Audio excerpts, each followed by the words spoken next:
Bonjour tout le monde, ici Pascal Turcotte, coach, conférencière et formateur auprès des entreprises depuis maintenant plusieurs années. Je me suis formée en neurosciences appliquées parce que je crois sincèrement que la compréhension du cerveau humain est une clé essentielle pour les gens qui accompagnent des individus. Donc, ça me fait plaisir de vous partager mes connaissances à travers ces capsules en collaboration avec le programme Gestionnaire efficace.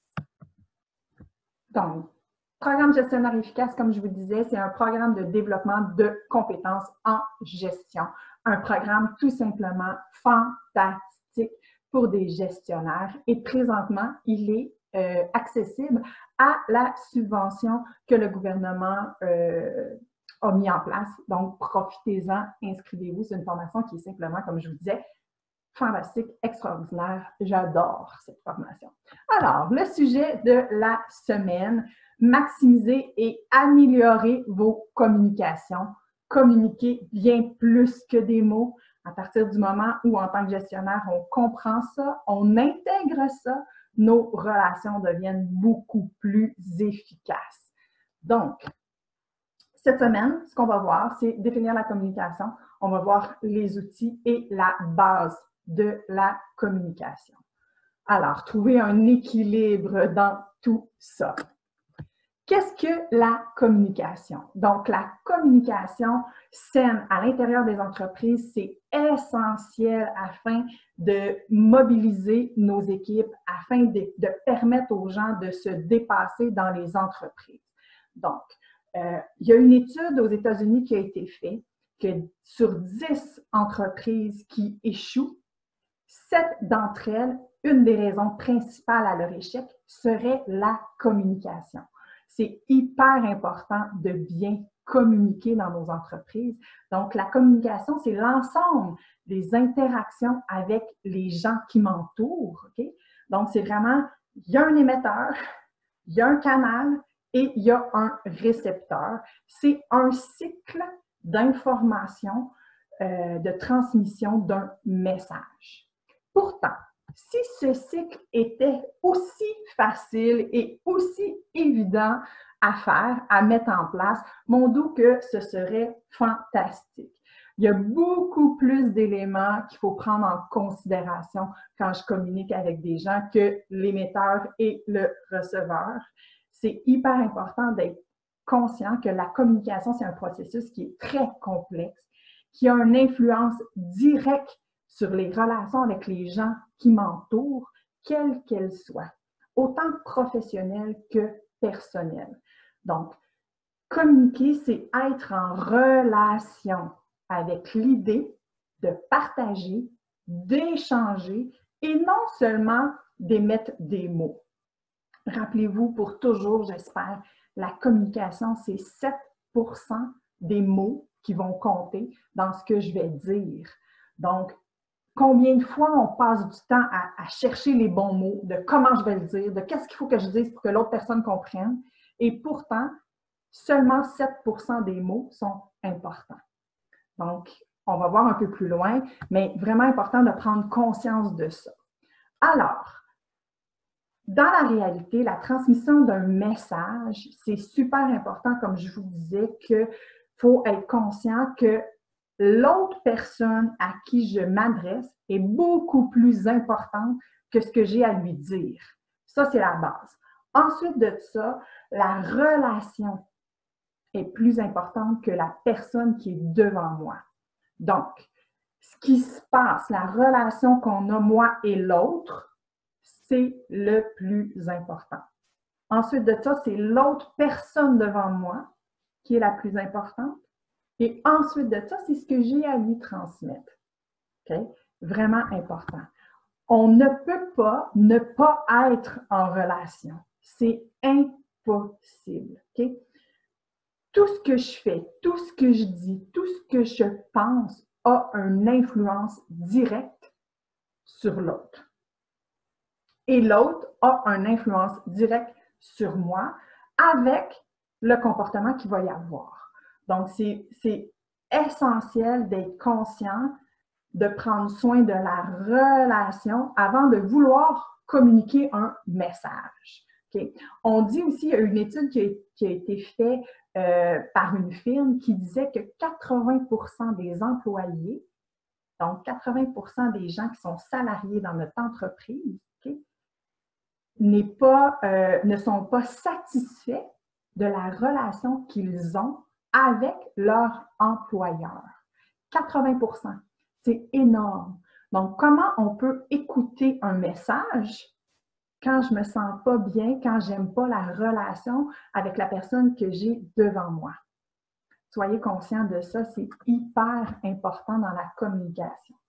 Donc, la communication, c'est quoi réellement?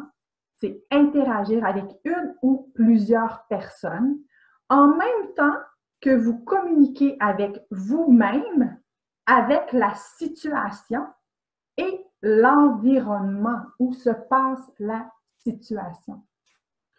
Ce que nous disons verbalement ou non influence directement le comportement de notre interlocuteur qui, à son tour, influence le nôtre avec son non-verbal.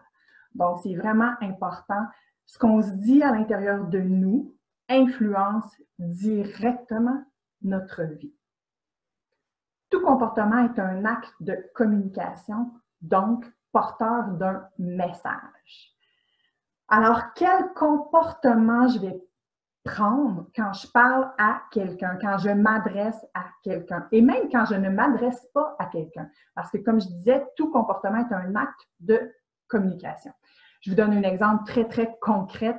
J'étais en réunion juste avant d'enregistrer cette capsule-là pour vous avec une gestionnaire qui me disait « Ah, moi, d'un fois, là, je regarde à terre parce que je marche vite, puis je regarde à terre parce que je ne veux pas leur parler.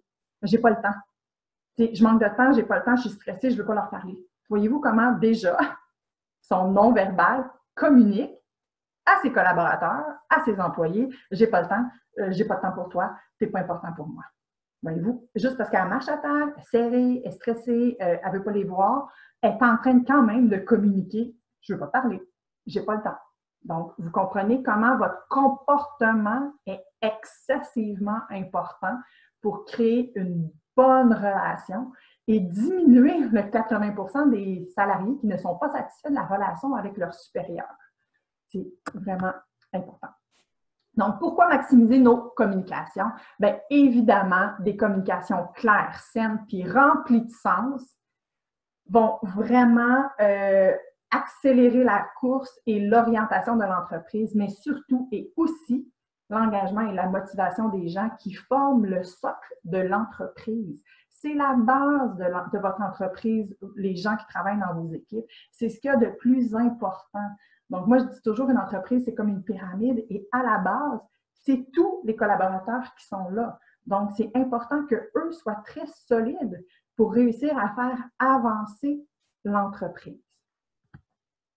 Donc, les outils de la communication, bien, il y en a plusieurs qu'on peut utiliser dans l'entreprise. Évidemment, il y a des bulletins d'entreprise, soit qu'on les fasse papier ou électronique, il n'y a pas de problème pour marquer les grandes lignes, dans le fond, de qu'est-ce qui se passe dans l'entreprise, qu'est-ce qui arrive, c'est quoi les changements, c'est quoi, tout ça. Donc, bulletin à l'intérieur de l'entreprise. Il peut y avoir un site intranet, encore une fois, un site intranet où on va marquer les choses importantes qui se passent dans l'entreprise. On peut se servir des réseaux sociaux aussi pour communiquer avec notre clientèle, mais aussi pour communiquer avec nos partenaires, avec nos collaborateurs, nos employés. On peut se servir des réseaux sociaux.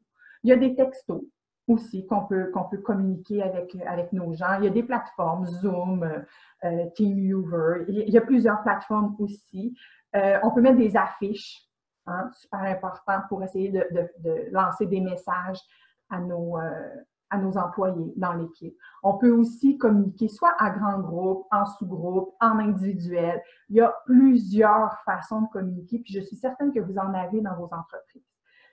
Ce qui est le plus important, c'est que quand j'utilise un outil de communication comme ça, c'est que ce soit clair, j'utilise quel outil pour quelle raison, okay? Et à quel moment j'utilise cet outil-là. Je donne un exemple. Justement, j'ai une de mes collaboratrices qui me disait « Je reçois plein de textos de mes employés tout le temps présentement à cause du télétravail et tout ça. » Est-ce que c'est clair quand tu m'envoies un texto, ben, ce que tu peux m'envoyer par texto, ce n'est que les urgences. Ensuite, c'est quoi une urgence? Hyper important de bien donner une ligne de conduite à chacun des outils de communication, que ce soit clair pour tout le monde. Vraiment, vraiment important. Donc, derrière les outils de communication, ce qui est encore plus important, c'est d'avoir, oui, une structure pour chacun des outils de communication, mais surtout la personne qui est derrière les outils de communication. Donc, peu importe l'outil de communication qu'on va se servir, si derrière la personne qui est là n'a pas développé son niveau d'intelligence émotionnelle, ça peut être dangereux. Donc, c'est hyper important. La communication constitue souvent un principal outil qui permet de dénouer des situations critiques.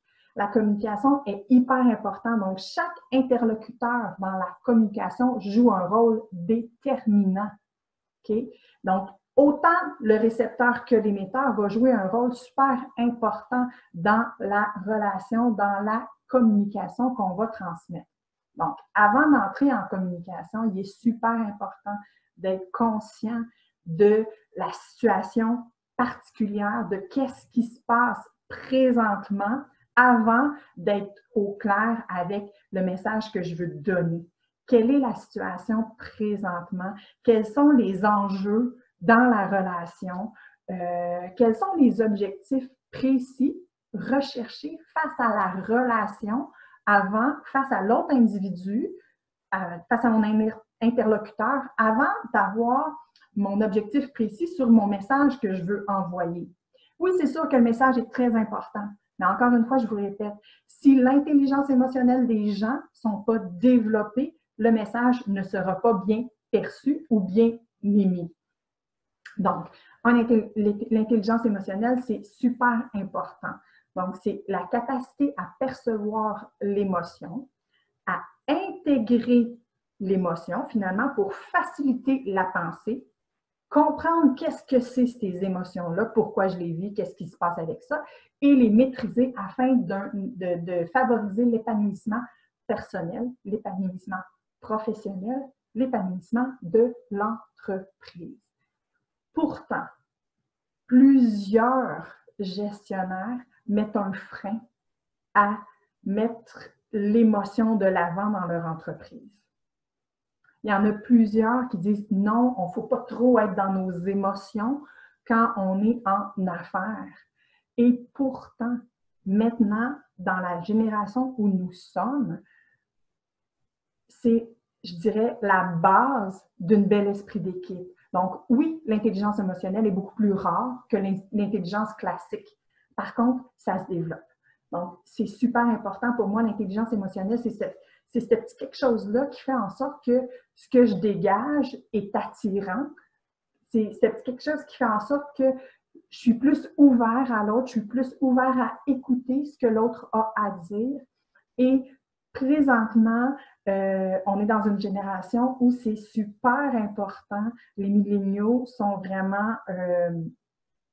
ce qui est important pour eux, c'est d'avoir un sentiment d'utilité, un sentiment d'importance, un sentiment de contribution. Donc, si je suis juste dans la gestion, bien, je ne suis pas en train de laisser de la place pour que les milléniaux contribuent. Je ne sais pas, juste rapidement, j'ai mis ça ici parce que moi, ça a été un petit livre super fantastique qui m'a aidé dans mon accompagnement, dans ma gestion en fonction des gens avec qui j'interagis. Donc, Carole Alain, le livre « Les générations choc », c'est un livre qui est vraiment tout simplement formidable. Donc, on dit, tu sais, les bébés boomers, le mot qui représente les bébés boomers dans l'intelligence émotionnelle, c'est la prospérité. Ensuite de ça, la génération X, c'est l'autonomie. Donc, quand je suis en train de jaser avec quelqu'un qui est dans la génération X, bien, il faut que je lui laisse sa pleine autonomie.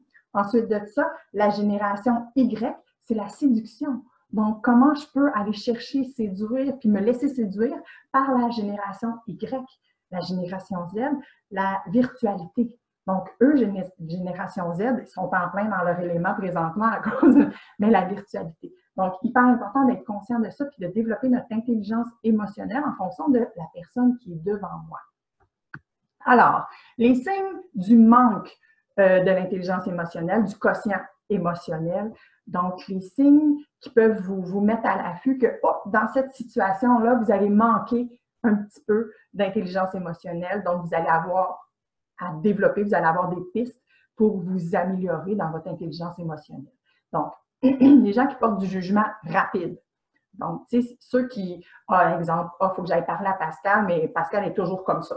Bon, jugement rapide, un manque d'intelligence émotionnelle. Le stress constant. Quelqu'un qui est constamment sous un stress présent dans sa vie tout le temps, c'est un manque d'intelligence émotionnelle, d'être capable de gérer nos émotions. La rancune, ça aussi, la rancune, c'est un grand manque d'intelligence émotionnelle. Blâmer les autres, quelqu'un qui est toujours en train de blâmer l'autre qui est devant lui, c'est toujours la faute des autres, ça aussi, un manque, c'est un signe qu'il y a un manque d'intelligence émotionnelle. Ne pas oublier les erreurs, de toujours remettre, oui, mais ça n'a pas marché, oui, mais d'être constamment sur les fautes des autres ou les erreurs qu'on a commises nous-mêmes. Ça aussi, c'est un manque d'intelligence émotionnelle. Ne pas connaître nos points sensibles, donc de ne pas être à l'affût de quelles sont mes difficultés à moi, mais de plutôt toujours être à l'affût de quelles sont les difficultés de l'autre. Hein? Vraiment important. Et avoir du mal à s'affirmer. Ça aussi, ça peut être un manque d'intelligence émotionnelle. C'est hyper important d'être conscient que ça se développe et c'est un pas à la fois que je peux développer mon intelligence émotionnelle pour améliorer ma communication avec les gens qui m'entourent. Et que pas parce qu'une journée, exemple, j'ai beaucoup de stress cette journée-là, ben, que mon intelligence émotionnelle n'existe pas du tout. Non plus.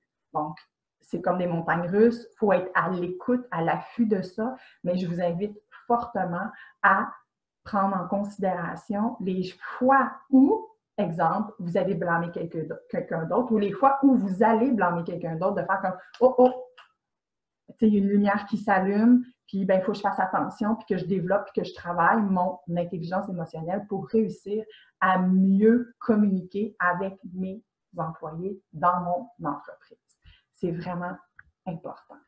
Donc, l'axe relationnel est la base de la communication. Donc, c'est une étape qui est cruciale, incontournable à toute communication, c'est de faire attention à la relation que j'ai avec l'autre. Entrer en relation de confiance, de coopération avec les gens dans un climat de sécurité et de confiance mutuelle. Ce mot-là est super important, c'est mutuel. Moi, je dois avoir confiance en l'autre, mais l'autre doit avoir confiance en moi. Et ça, c'est en développant notre intelligence émotionnelle qu'on peut faire en sorte de détecter les émotions qui peuvent brimer une relation. Vraiment important. Donc, le principe est à la base l'acceptation de soi avec nos forces et nos faiblesses et l'acceptation de l'autre avec ses forces et ses faiblesses de façon inconditionnelle. Donc, quand on a quelque chose à dire, on va le voir dans la prochaine capsule, mais quand on a quelque chose à dire à un de nos collaborateurs ou à quelqu'un, quelque chose à dire qui est plus ou moins positif, bien, il y a une façon de le faire vraiment pour ne pas augmenter, ne pas amplifier finalement l'inconfort de la personne à qui je vais parler. Donc, c'est vraiment important à mettre de l'emphase sur ce qui va bien. Puis, en tout cas, on va en reparler dans la prochaine capsule. Mais soyez à l'affût de quelle façon je prends soin de la relation avant de lancer mon message, avant de communiquer quelque chose à mon collaborateur en tant que gestionnaire.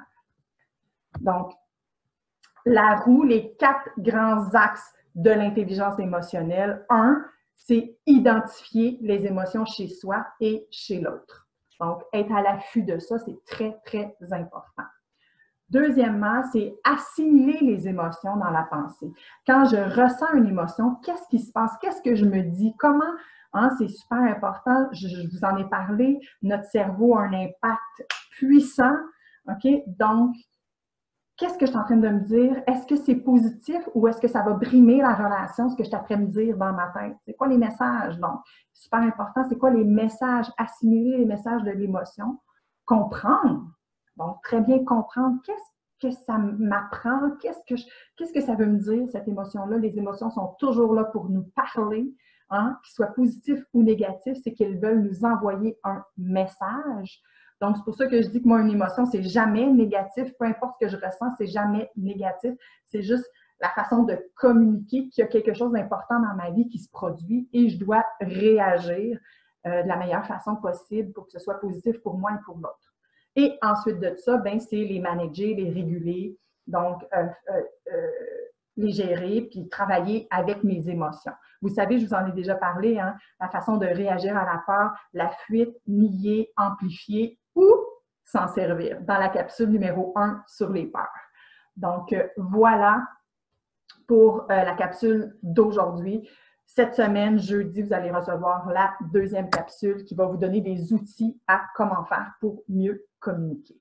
Alors, votre mission d'aujourd'hui, c'est identifier vos pistes d'amélioration. À quel endroit vous avez besoin de vous améliorer, donc quelles sont vos faiblesses un petit peu au niveau de la communication. Ensuite de ça, identifiez vos réactions naturelles, les réactions naturelles que vous avez. Un collaborateur va travailler d'une certaine façon, mais quelle est votre réaction naturelle à ça? Comment vous répondez à ça? Est-ce que c'est positif ou c'est négatif pour la relation? Afin d'améliorer la communication. Et ensuite de ça, portez attention à ce que vous dégagez. Okay? Quels sont vos comportements?